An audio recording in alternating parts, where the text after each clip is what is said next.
Western Conference Finals started last night, and Golden State able to hold serve.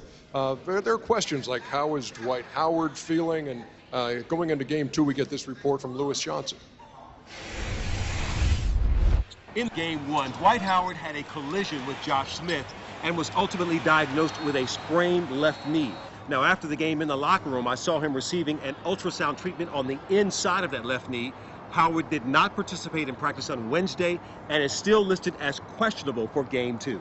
I'm not going to speculate. I mean, we'll see where Dwight's at tomorrow, and then we'll make our adjustments accordingly. If he can't go, we can't really, worry about that. We have to just continue to play, continue to fight, and do it as a team. We're going to guard whoever's out there. We'll react accordingly, but it doesn't really change our preparation or who we're going to play. I still want Andrew Bogut on the floor, even if Dwight's not out there. Clint's not going to turn into Dwight Howard overnight. At least he might, but I don't know. You have to hit the weight room. Like I said, those are really impossible questions to answer for me because different players bring different things. Like, we're a different team every time you make a substitution. What are some of the most important tweaks and adjustments you make for Game 2?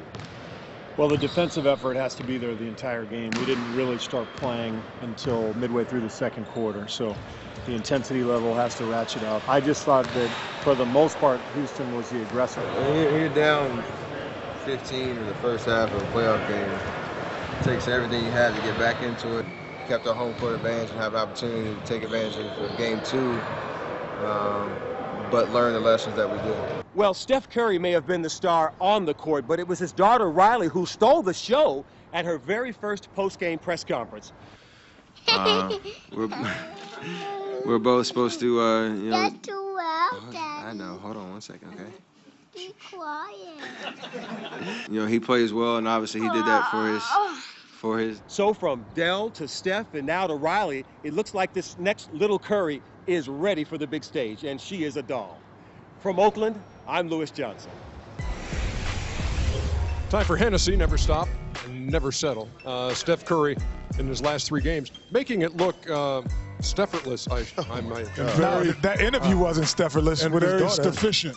It's 54% from deep, and we saw it again last night. And we've seen it plenty of times this year.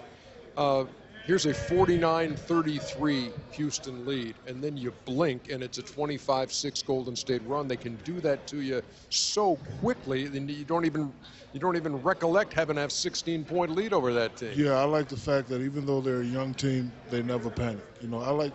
I'm big on looking in people's eyes, looking on people's faces. Sometimes in game situation, you can tell when the person's going to give up. But even down 16 points, these guys never panic. They just go through what they do. And then, Steph, he's a big shot maker. He had some big shots. The others weren't involved. The crowd got involved, and they were able to win that game. That's why I like Golden State. And I will say this about Golden State. Their bench is terrific. Obviously their starters are fine. But when they come in with Iguodala, he gives them great energy. Then you're bringing in David Lee. It's Sean Livingston. I left him out. Sean Livingston, Barbosa. When to be honest with you, I think their bench offense is now the starters are better shooters, but as far as pace of game, when they come in with that second unit, they play even faster. Now they're not as good as shooters. That's the point I want to make, but they're so deep, man, and they speed the game up. I would say this.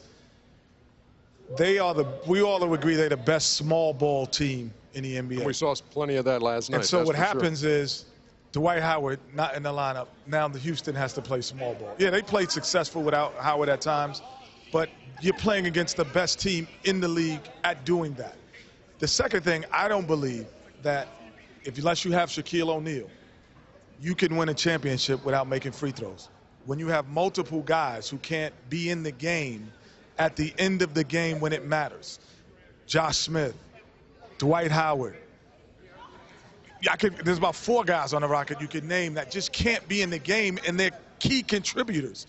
So, yeah, they took Shaq out for a possession or 2, but you're taking out 3 or 4 guys for bulk minutes because all you have to do when they make a run is start fouling, stop the run, and you can stay in the game. And that's what Golden State did, and they will continue to do. I think it's a too difficult task to win a championship not being able to shoot free throws.